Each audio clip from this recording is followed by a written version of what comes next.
बहुत बहुत आभार सभापति महोदय।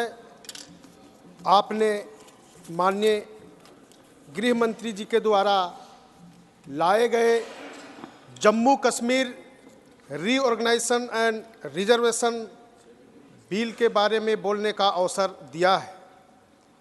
महोदय, सर्वप्रथम तो मैं 370 धारा को खत्म करने तथा धाराओं के समाप्त होने के पश्चात जम्मू कश्मीर में जनजातीय वर्ग को प्राप्त हुए अधिकारों के लिए तथा अभी जो है तुरंत में हमारे छत्तीसगढ़ में एक आदिवासी को प्रदेश का मुख्यमंत्री बनाने के लिए माननीय प्रधानमंत्री जी और माननीय गृह मंत्री जी को बहुत बहुत मैं आभार व्यक्त करता हूं। सभापति महोदय, 2019 से पहले जब हम जम्मू कश्मीर का नाम सुनते थे तब हमारे मन में और औरों के मन में भी सिर्फ यही ध्यान में आता था कि आतंकवाद, अलगाववाद, हिंसा आदि जैसे सबके मन में विचार आते थे।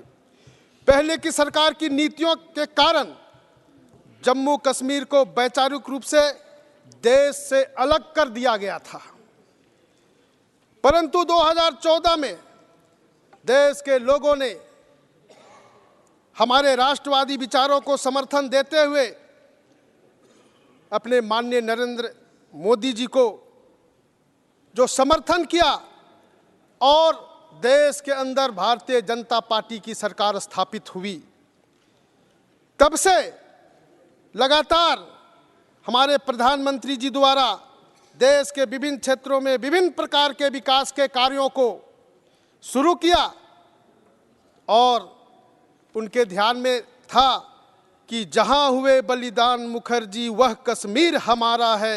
यह भाव माननीय प्रधानमंत्री जी के मन में रहने के कारण, सरकार के दृढ़ इच्छा शक्ति के कारण 2019 में धारा 370 को समाप्त कर दिया गया और धारा 370 समाप्ति के पश्चात लगातार कश्मीर प्रगति की ओर बढ़ रहा है।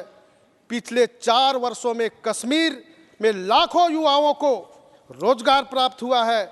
आज सरकार की नीतियों के कारण कश्मीर पर्यटन, औद्योगिक विकास एवं रोजगार उपलब्ध करने वाले अन्य महत्वपूर्ण देश में से सभी केंद्र पर शासित राज्यों में प्रथम स्थान पर है। पिछले 4 वर्षों में जम्मू कश्मीर से निर्यात लगभग 2 गुनी बढ़ी है। सभापति महोदय, मैं बताना चाहता हूं, सरकार जम्मू कश्मीर के विकास के लिए निरंतर कार्य कर रही है।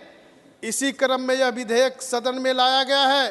धारा 370 को खत्म करने के पश्चात अब जम्मू कश्मीर में एक लोकतांत्रिक व्यवस्था से चुनी हुई सरकार के गठन की प्रक्रिया का वादा जो हमारे माननीय गृह मंत्री जी ने किया था, वह वादा सरकार इस विधेयक के माध्यम से पूरा करने जा रही है। महोदय, जम्मू कश्मीर की विधानसभा में 5 अगस्त 2019 से पहले विधानसभा की 111 सीटें होती थी। इनमें 24 पाक अधिकृत कश्मीर में थी। पाक अधिकृत कश्मीर पर पाकिस्तान के अवैध कब्जे के कारण वहां चुनाव संभव नहीं हो पा रहा था। इस तरह कुल 87 सीट जम्मू कश्मीर विधानसभा में थी, जिसमें लद्दाख के अलग होने से और कम हो गई थी। इस विधेयक के माध्यम से सरकार जम्मू कश्मीर विधानसभा में सीटों की संख्या 83 से बढ़ाकर 90 करने जा रही है। कश्मीरी प्रवासियों के लिए तथा पीओके के विस्थापित नागरिकों के लिए भी विधेयक में सीटें आरक्षित करने का प्रावधान हमारे गृह मंत्री जी कर रहे हैं। महोदय, मैं जनजाति समुदाय से आता हूं। विधेयक में जम्मू कश्मीर के अनुसूचित जनजाति वर्ग के लिए एक अत्यंत महत्वपूर्ण प्रावधान किया गया है। पहली बार जम्मू कश्मीर विधानसभा में अनुसूचित जनजाति वर्ग के लिए 9 सीटें आरक्षित की जा रही है। महोदय, मैं इसके लिए जम्मू कश्मीर के आदिवासी समाज सहित पूरे देश के आदिवासी समाज की ओर से माननीय गृह मंत्री जी को, माननीय प्रधानमंत्री जी को आभार व्यक्त करता हूं। देश के आदिवासी समाज को उनके अधिकार प्रदान किया जा रहा है। इसके परिणाम स्वरूप आज देश का आदिवासी समाज मोदी जी के साथ मजबूती से खड़ा हुआ है। मैं उदाहरण देता हूं, अभी अभी 3 राज्यों का जो चुनाव हुआ उसमें जनजाति समुदाय मोदी जी के साथ खड़ा होकर के तीनों राज्यों में सरकार बनाने का काम हमारे जनजाति लोगों ने किया है। महोदय, इसी के साथ जम्मू कश्मीर में गुज्जर, बकरवाल, गद्दी, सिम्मी समेत अनुसूचित जनजाति समूह का एक बड़ी आबादी है। ये लोग सदियों से अपनी आजीविका के लिए वनों पर आश्रित हैं, लेकिन देश के अन्य भागों के विपरीत इन्हें जम्मू कश्मीर में वन संपदा पर कोई अधिकार नहीं था। इसी के लिए सामाजिक व आर्थिक रूप से पिछड़ रहे थे। 5 अगस्त 2019 का ऐतिहासिक दिन आया और अनुच्छेद 370 से जम्मू कश्मीर को वैसे ही आज़ादी मिली।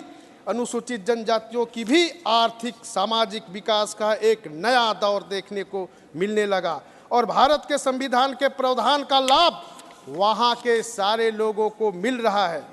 13 सितंबर 2021 को जम्मू कश्मीर में एक नया इतिहास लिखा गया। सरकार द्वारा श्रीनगर में आयोजित एक कार्यक्रम में गुज्जर, बकरवाल और गद्दी, सिम्मी समुदाय सहित अन्य आदिवासी वर्गों के लाभार्थियों को वनाधिकार अधिनियम 2006 के तहत वन संपदा पर निजी और सामुदायिक अधिकार का प्रमाण पत्र सौंपा गया। इतने दिनों से ये वंचित थे। इसके बावजूद इसके बाद जम्मू में भी एक ऐसा ही समारोह आयोजित किया गया। जम्मू कश्मीर के विभिन्न आदिवासी समुदाय के युवाओं को विभिन्न योजनाओं के माध्यम से स्वरोजगार हेतु प्रशिक्षण भी प्रदान किया जा रहा है और रोजगार दे करके आत्मनिर्भर स्वावलंबी बनाने का अवसर वहां के युवाओं को मिल रहा है। सभापति महोदय, शिक्षा के क्षेत्र में भी अगर कहा जाए तो श्रीनगर एवं राजौरी के आदिवासी भवन का निर्माण किया जा रहा है।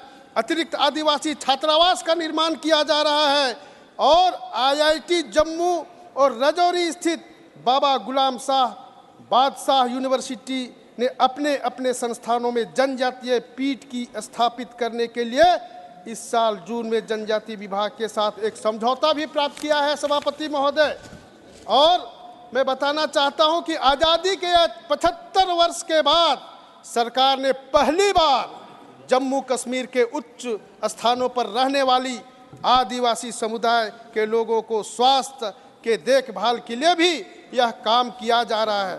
सभापति महोदय, राज्य में सामाजिक व आर्थिक रूप से पिछड़े वर्ग को सशक्त करने के लिए सरकार द्वारा Jammu Kashmir reservation amendment bill लाया गया है।